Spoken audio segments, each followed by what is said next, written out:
everybody, welcome to Frequency Freaks for June 2020.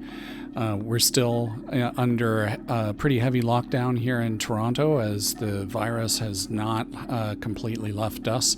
So physical restrictions are still in place and we are continuing to do our workshops as a live stream. I'm really glad you could join us today. To keep things simple, we're doing this as a YouTube premiere this month as opposed to a live stream. If you joined us last month, you would have noticed that the sound quality was it was bad, really bad, and I do apologize for that. So what I've done is I've gone and I've edited those streams and I've replaced all the music segments with music segments that have really good quality sound, and so hopefully that makes up for things.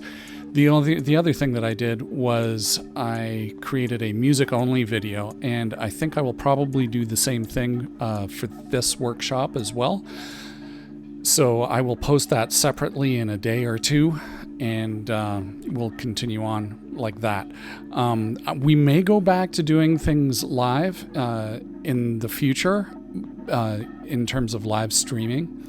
But it really is, I have found anyway, a lot simpler to keep these as YouTube premieres and to pre-record everything, assemble everything, and it's just way less stress, frankly, to try and keep things straight and keep things moving along. And you don't have to put up with any of the mistakes that we make when we're doing things live. We're still trying to keep it as live as possible, just pre-recorded live. So, the links for the full workshop and the music video will be in the description below. You'll be able to find it there. And if you're new to Frequency Freaks, we normally host this in person at the wonderful Array Music Studio in Toronto. And unfortunately, during the times that we're in, we're not able to be there, but they do support us in a tremendous kind of way. They're a not-for-profit organization, and they could really use your help. If you can check out their Vimeo channel, their YouTube channel for any of the streams that they're doing, maybe you can go to their website, make a donation to help them out as well. We are really looking forward to getting back in the space and working with them to get things going again once we're able to meet back in person. So this month we're going to start off with a discussion on collaboration. If you recall last month, during the stream last month, I mentioned that I'd like for people to come forward and volunteer to work in a collaboration. And the idea was to get people working together in collaborations where they may not have worked with these people in the past. A lot of us know each other in the community here in Toronto, and it's a pretty small community, but I'm happy to report that there were some people who were new and had never done this kind of thing before, let alone played live at a Frequency Freaks workshop. So it was really good to see the number of people who came forward to volunteer. We had 14 people who volunteered. And my original idea was to split everybody up into pairs and have them work together as a pair, but just with time constraints on YouTube, I ended up splitting them into 5 groups. So we have 4 groups of 3 and 1 group of 2, and I hope I did my math right there. Does that work out? 14. That sounds right, yeah. Anyhow, continuing on this month's workshop on collaboration, we're going to have a discussion from the designer builder perspective to kick us off. We have Dakota Mellon, and for folks in Ontario, Dakota should need no introduction, but for those of you who don't know him, he has built many DIY and open source modules for lots of us. I know I have several Dakota builds in my racks behind me. And he has since moved on into building some surge panels and also designing and building his own modules and panels that will work in that format, in that 4U format with Serge. So he's got some really interesting things going on. We also have Rich Sherkin, and he's from Lower West Side Studio. And I'll put a link in the description below for Lower West Side Studio. But Rich specializes in building 5U modules. And in fact, he's built most of the modules in my 5U system. About a year and a half ago, I introduced these two gentlemen, and they started working together and collaborating on some stuff, and we're going to talk about that with you guys today and let you know what they've been up to and how that collaboration has been working out, because it's continuing. So with regards to the collaborations on the music side, there's been some very cool music that has been put together along with some video. Two of the groups actually elected to do their own video. There will be credits at the beginning of each of the tracks as we go through, so you can see who did what where. So most, if not all, the people who participated in creating the content for this month's workshop are going to be here in the chat. Feel free to ask questions. People who are participating in Frequency Freaks are generally pretty friendly and will answer your questions. Just ask them in the chat and we'll try to make sure that you get an answer, or you at least get pointed in the right direction where you can find an answer. I hope you all enjoy the video this month. It's been a real pleasure to put it together for you. Please remember to like and subscribe, ring the bell, all that kind of stuff. And I'm going to step out of the way now, and we're going to get on with the workshop. Please stay safe, stay healthy. I look forward to seeing you when we can all be together again soon. Welcome, gentlemen. Thank you for joining us on Frequency Freaks. It's a pleasure to have you here. And it's really exciting for me because I actually introduced you guys to each other about a year and a half ago now. Yeah. And there's been some collaboration that's been happening between the two of you. And I think we should probably start off talking a little bit about that, as the theme for this month is collaboration. So Dakota, do you want to start? Yeah. So Rich, I think he emailed me after you put us together. I think you linked us both in an email or something. Yeah, however it happened, we messaged each other. Intro email. Yeah. And Rich has been building lots of different PCBs from different manufacturers into custom modules, and some of them need to all be wired by hand. So the initial request was basically moving towards more surface mount construction, more PCB mounted construction, so that everything would just sandwich together and less hand wiring of all the components, just kind of streamline things. And then as we talked more ideas came out. Exactly. Cool. Rich, do you want to talk a little bit about how things happened from your perspective with that? Sure. As you know, I build a lot of different modules from a variety of manufacturers. A lot of what we produce at Lower West Side Studio are the modules that are difficult to get because they're mostly DIY. And while a lot of people want to do the DIY, they're for some reason or other not able to get it done. So we produce a lot of that stuff and get it out there into the wild. The CGS-01 sub-oscillator by Catgirl Synth, Ken Stone's design, has been very popular, and it does require a lot of wiring. And I thought, well, you know, I'd like to speed up production of some of these modules by having them designed for quick construction. And after you put me in touch with Dakota, it sort of became a natural fit.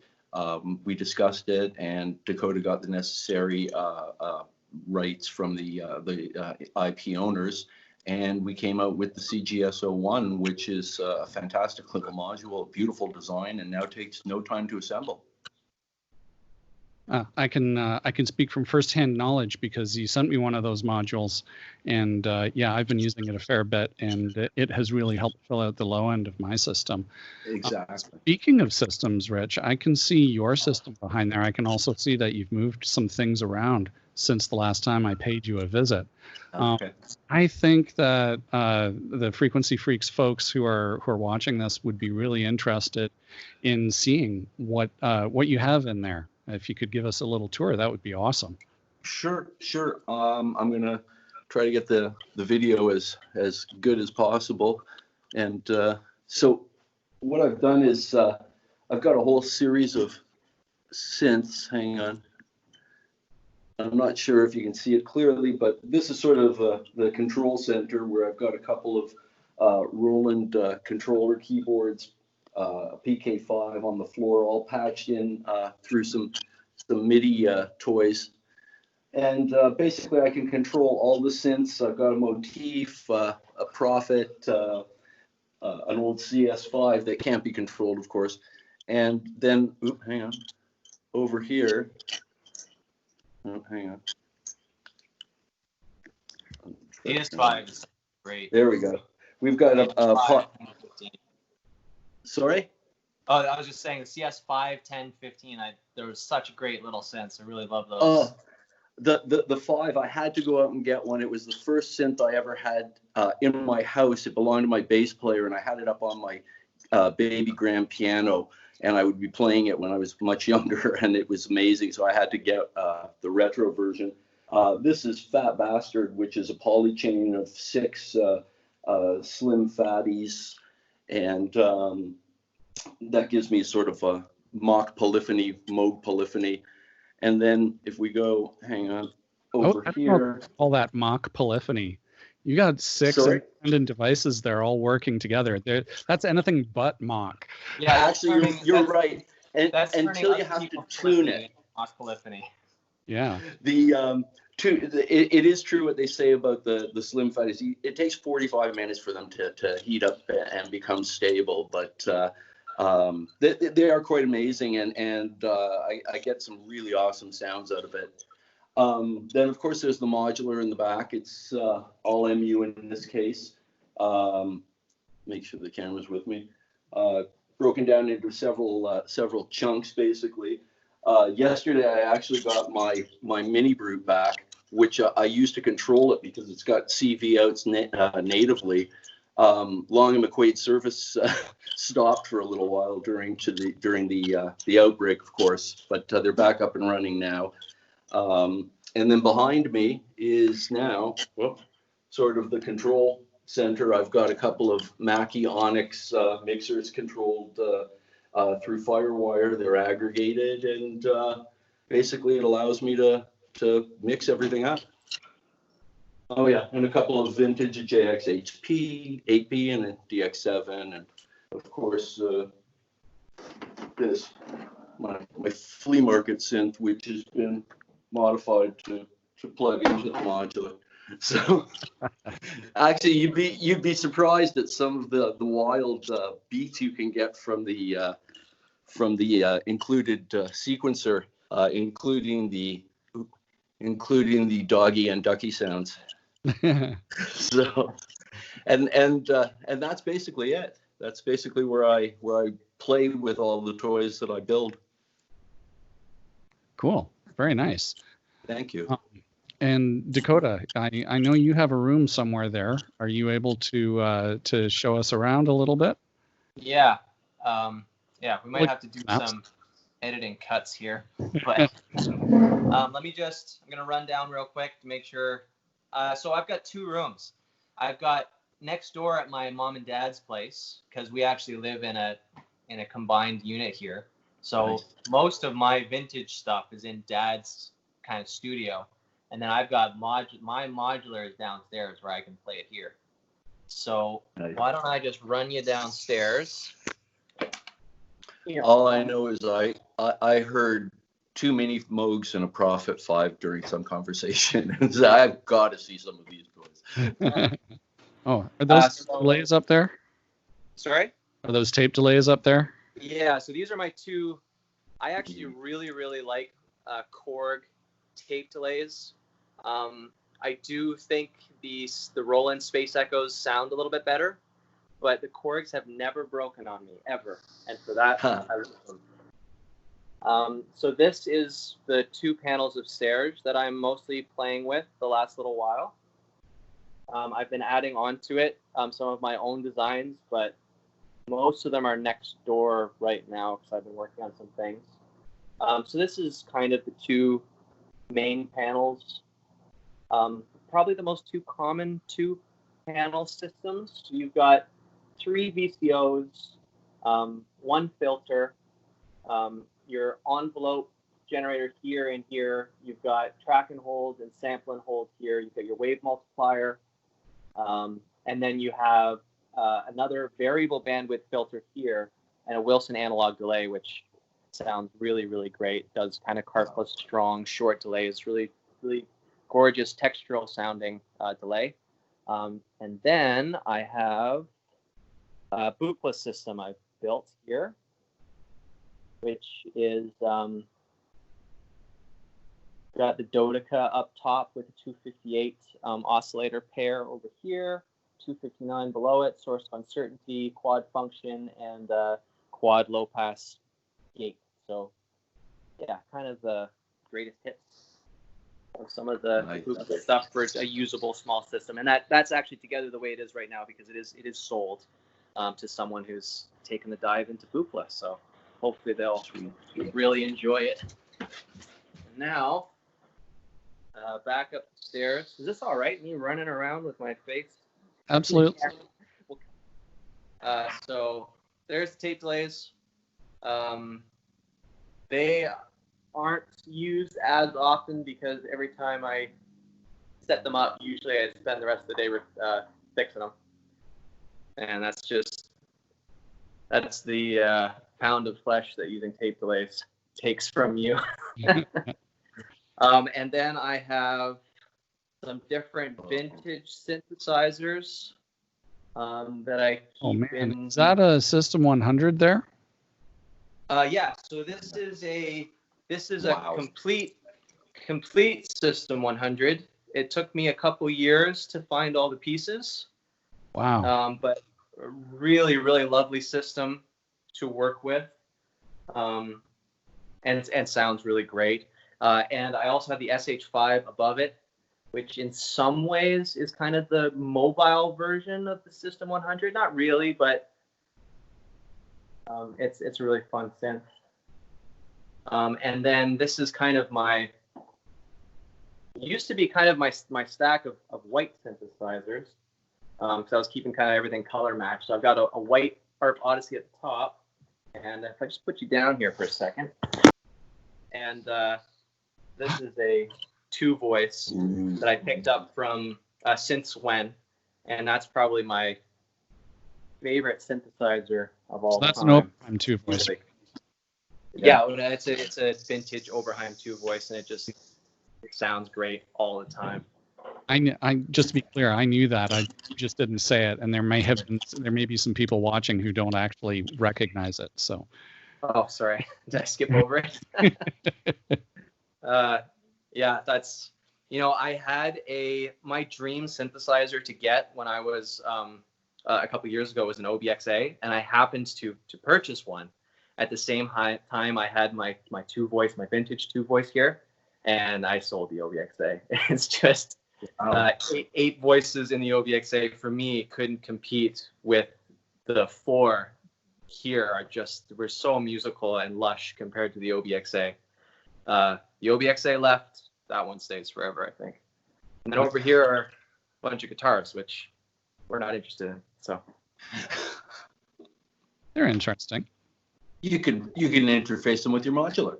Yeah. This is more the guitar stuff. I actually began as a guitar player. So there's a bunch of amplifiers here that I built when I was younger. A bunch of stuff just a stack of stuff that Dad uses a bunch of amplifiers that I built a couple of years back. So yeah, that's basically the tour. All right. Very cool. So, Rich, going back to the CGS-01, how has that been doing in terms of what are people saying about it, your clients? Well, they're buying it and really not saying anything, which I take as a good thing. That's good. So, Yeah, that's usually good news. you know, I'm guessing that they're playing with it and enjoying it as opposed to finding fault with it.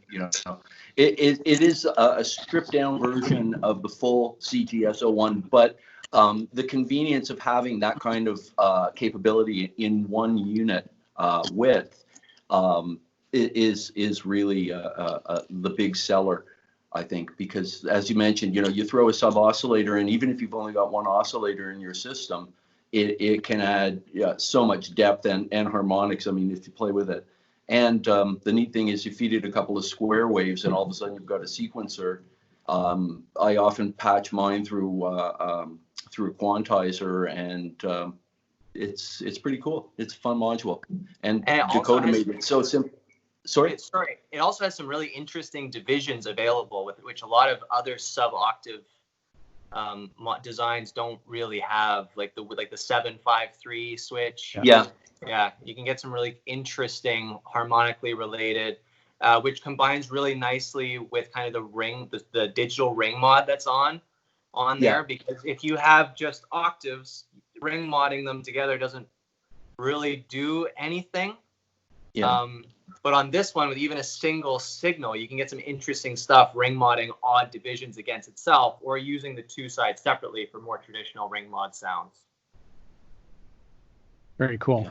We're going to have to talk about how to patch that later, because that wasn't something that I had thought about doing, and I don't know that I actually came across it in any demo videos either.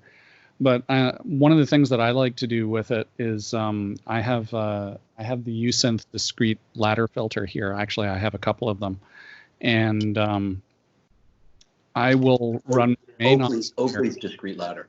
Oh, sorry, Oakley. Yes, yeah. Thank you. No worries. That's what I meant. I meant Oakley. Yeah, they're using. But the that has the a really nice mixer that's built into it, that a 3-channel mixer built into it that saturates, overdrives just a little bit really nicely. And so I will take my main oscillator into that filter, into channel 1, and I will take the sine wave out from that oscillator, route it to the sub oscillator, and then bring the sub oscillator into that same filter on channel 2, and that really results in a nice saturated bass sound. Yeah, that's a lot of saturation. Yeah, it's good. Yeah. I'm gonna move back to the other side now, so just 1 second.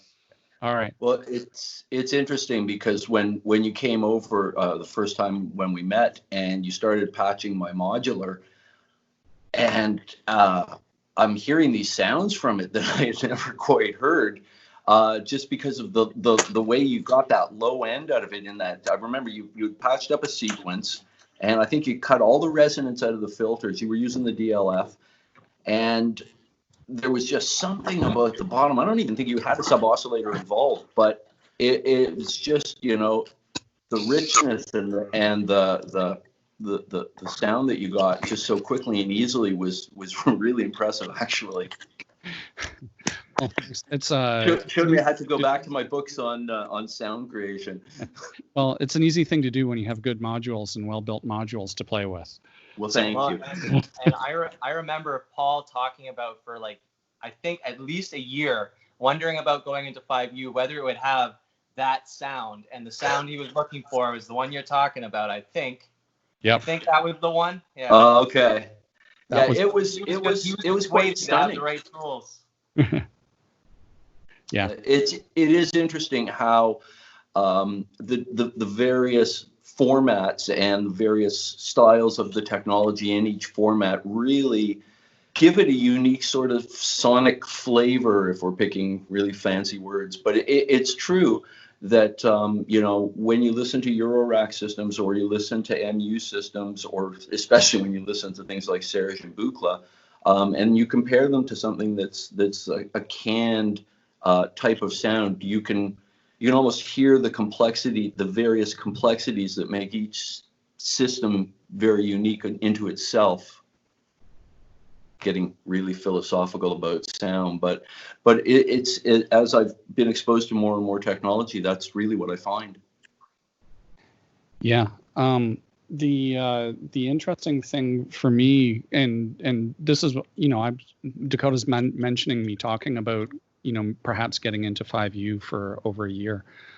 And the reason for that was because in my brain, I was saying, it's a square wave, it's a sawtooth wave, it's a sine wave. Why does the different format matter? It shouldn't matter. Like in my brain at the time, it shouldn't matter. But there seems to be something that is with the different voltages for the power supplies. The different construction methods, perhaps for these modules as well, that just lends it a very different character. Even FM sounds very different on my 5U system than it does in my Eurorack system. They're both great, but they're different, and they're different qualities to them. Yeah, and it's so many small decisions made across the different formats that add up into a different user experience. And you hear often from the more techie side of folks that, there should be no sonic difference. But the way you approach an instrument changes how it sounds. Like you're inspired to do different things from something that's, a black monolith in front of you with these big jacks on it. You do a different thing with that than a multicolored little, something that's maybe a little more fun looking.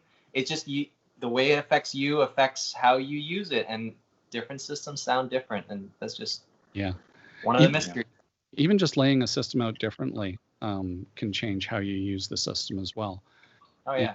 Particularly, I don't do it so much with the 5U system here, but with my Eurorack systems, I will, if I'm needing a change, I will swap out a couple modules, but not just swap out a couple modules. I will change where the different modules are in the case, and that changes my approach to playing them and patching them. Right. It's interesting. Workflow was something that it was a lot easier when you have a lot fewer modules. You start off with your oscillators and your filters and your EGs, and then you're moving down the chain and patching it in order. But when I accumulated so many of each type of module, and that sort of happens every time we release a new module, I build myself a prototype. And that way I have a benchmark for reference and I can support it. And I swear that's what I tell my wife, shh, everybody. So what you end up with is a modular with, 10 different types of filters, 4 of 3 different types of envelope generators. And it becomes difficult to put them in a chain. So in my system, I've sort of got, zones. This segment is filters and this segment is oscillators. And what Paul said about changing them up, I find that even relocating some filters, let's say I get something new and I want to switch some stuff around, it gives you a sort of fresh perspective. Oh yeah, I brought this thing over here and it makes it a little easier to patch. So, maybe I'll use it in this patch, whereas last week I wouldn't have because, what insert reason here. And just change up, I find is very helpful. Yeah, it's like being at a party and realizing that 2 people you knew separately actually get along really well together, and you had no idea until they were both standing next to each other. Yeah, very good point. Yeah. So, kind of bringing things back around to the topic at hand, which is collaboration. Right. You guys have done this wonderful collaboration on the CGS-01. And I got to tell you, when I received that module and I looked at the back, this is the slimmest, most tidily put together 5U module I think I have ever seen. It's even when it's out of the rack, looking at the back of it, it's all neat and tidy, and it's really beautiful to look at that way. One sec, I'll go grab one. Give All me right. 1 sec. I'll disappear. I don't know. I don't know if 5U is gonna have skiffs, but if we do more of that style, it becomes possible. Yeah. Yeah, actually, the synthesizers.com has some smaller portable systems. Box 11, I think they're calling it, and they also have some low-profile jacks, which I think are supposed to be easier to stay patched. Even when I think one of them folds. Yeah. Not 100% sure. Yeah. Anyways, look great. Yeah. This is the module, and that's the depth. We're using just standard switchcraft jacks, which are the thickest point in it, but it is really thin. And while 5U guys, it's thought that there's a lot of room in their cases. Many of my customers are concerned with depth. They'll be using something like the synthesizers.com box 11 as a case, which is, a small sort of skiff style chassis, and they have a very limited amount of depth. For example, something with a board that goes perpendicular, sometimes they have some difficulty in fitting that into their system, and that restricts what they can purchase and what they can use. My recommendation is just build another case and fill it up. And I had a couple of the portable 22 cases, which are just the more standard boxes, and even those in front of the Power 1 that's inside it, you need something shallower in front of the power supply, because it's a big honking piece of metal in there that powers all the magic. I built my own case, and I did not want my case to fall over while I was patching it, so it is nice and deep and stable. You can hit that thing pretty hard and it won't even budge. Of course, it's got the weight behind it too. The nice thing about 5U is also you can knock together a case pretty much in an afternoon with some plywood, and be jamming in the evening. Yeah, it's true. So what's happening in the future for you? I mean, Dakota and I have talked a little bit recently, and he's working on some designs of his own, mostly for Serge. And I think because we haven't spoken in a while, Rich, you're still going down that 5U path, and you're not branching out into anything else. Is that correct? That's correct. I'm continuing to do the modules by CGS, USynth, Oakley, Hex Inverter, everybody that we've been doing. But I'm also interested in coming up with some new modules, some things that aren't out there, and maybe adaptations of other modules other than Euro, simply because I know that there are other 5U guys out there that are adapting Eurorack to MU, and that's enough. And also, the one thing I like about MU that I try to avoid with Euro is I don't like computers. I spent 30 years in the computer business, and I don't want any in my synthesizers that I personally use. So I said, well, there's so many things, so many variables that have to do with software and such that are attributed to Eurorack stuff. So I'm going to sort of stay out of that world. And when I want to do Eurorack, I'll go buy myself some really nice Eurorack stuff. So I'm sort of staying out of that and looking to design some new 5U stuff, analog stuff. One of the projects that we're talking about is an addition to an existing sequencer that we sell by Hex Inverter, which is the Simple Sequencer. Dakota has come up with a neat design to take advantage of some of the additional ports that were left on the board in its original design for expansion that I guess Hex Inverter never bothered to, well, not bothered to, but never did an expansion on. And Dakota's found a way to basically, pull some signal off of it, and we'll be coming out with a module that can be easily added to anybody's system that are using this type of sequencer. Interesting. Yeah, so the sequencer is like a really, really compact design, which is awesome. but you miss some of, I think it's reset and the clock through and a couple of the things that are nice to have. Some people would definitely consider them conveniences to have, and a per step gate outputs. Yeah. So for the people who want to expand the simple sequencer to be slightly less simple, they'll have that option. That's very cool. I know that one of the things that I'm thinking about doing is getting for the Q960 sequencer that I have, there's an expander that allows you to do trigger outs and 2 channels of trigger outs, and you can turn them on or off or flip one side or the other so that it's running on the A side or the B side. Because one of the things that I have found, particularly with the Q960, is you can't program rests. You can do all kinds of other fun sequencing stuff with it, but you can't create a rest. So it's always going. There's never a break. So I think that's something that I'll be picking up soon. And it sounds like I'm going to have to get one of these simple sequencers too now. Well, it's the Q960 is sort of the quintessential MU sequencer, and it has its limitations. I mean, people hold it up as a standard, but they also hold it up as a target. But the 960 doesn't. But the 960, yes, that's true. But back in the early 70s, it's at the bar basically for sequencing technology. So. There are some great associated modules. The 960. Hang on, I'm gonna go look so I get the number right. Yeah, the 962, the sequential switch so that you can flip channels, and then the 963, I think,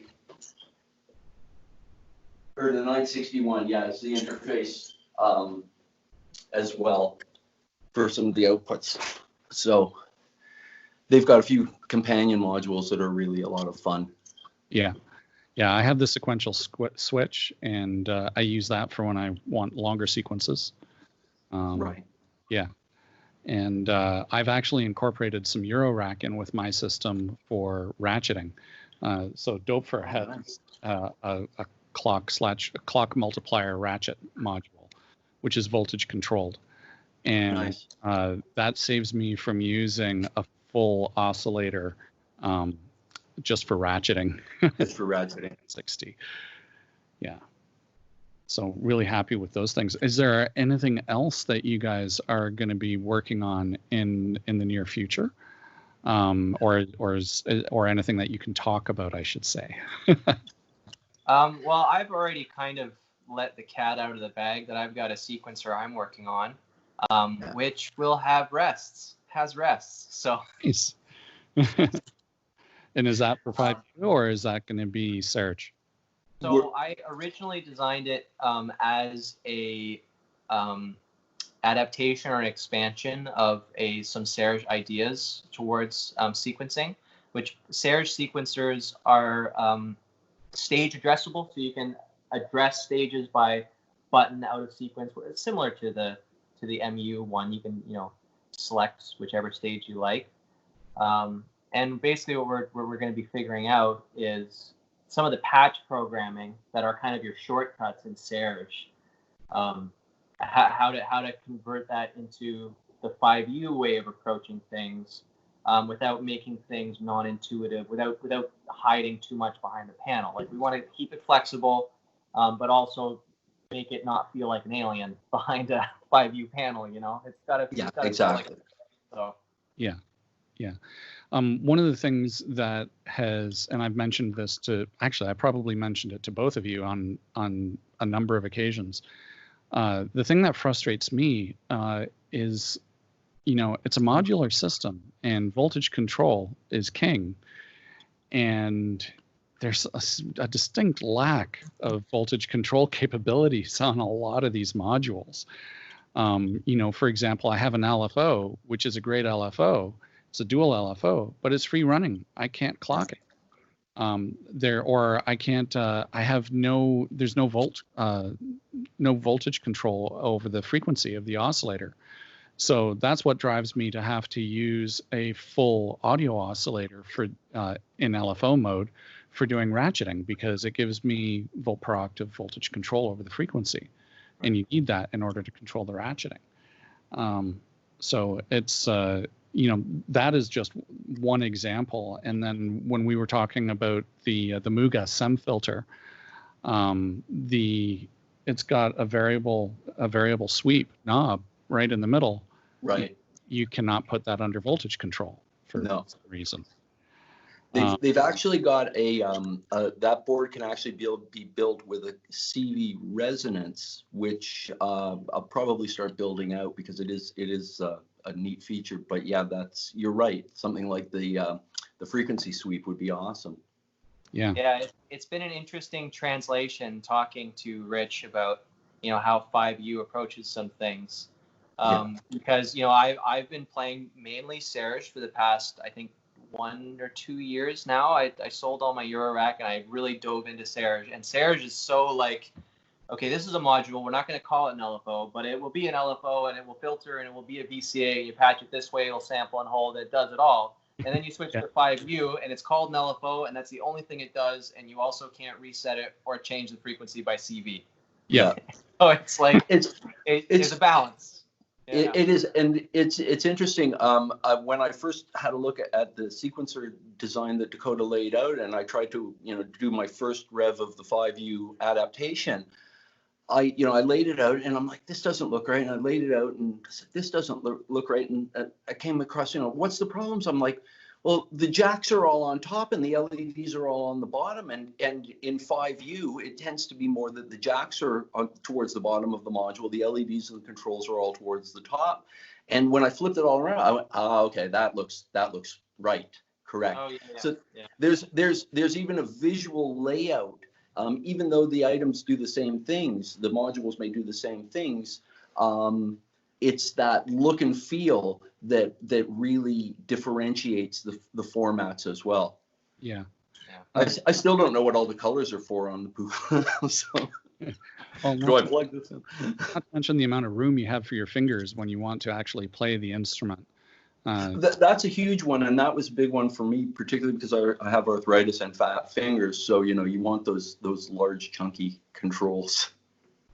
Yeah, that's the beautiful thing about 5U. And even like, so my Model D, Moog Model D, is one of my most favorite things to play. It's a little bit beat up, and half the time I gotta whack the side of it to make it work all the way. Sometimes it gets a little bit of attitude, but compared to like even the Serge stuff, the advantage and the Achilles heel of Serge stuff is it has this insanely wide dynamic range. You have a frequency knob that is a Davies 1900, relatively small knob that goes from almost LFO all the way into past hearing.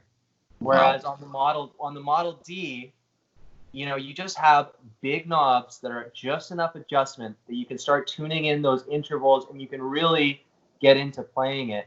And that's the advantage of 5U too, is sometimes it really feels playable right away, just because you have that fine adjustment.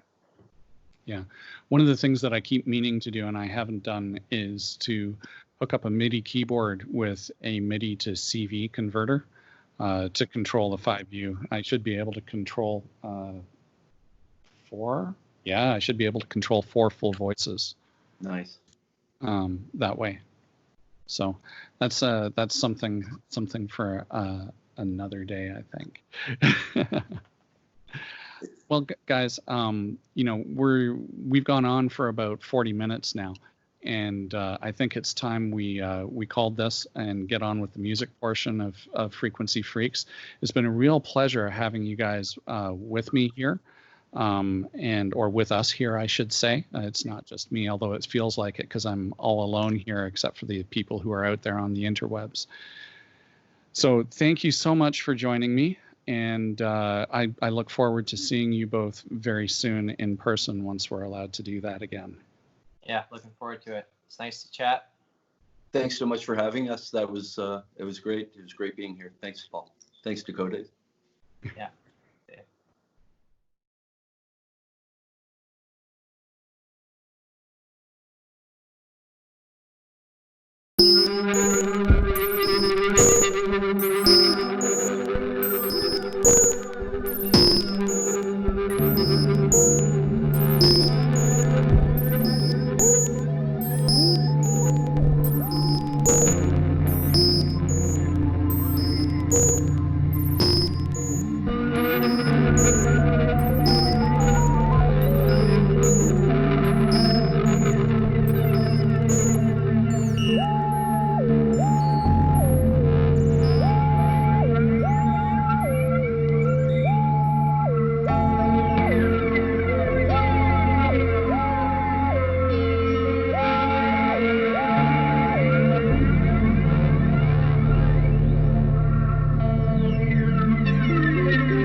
Bye.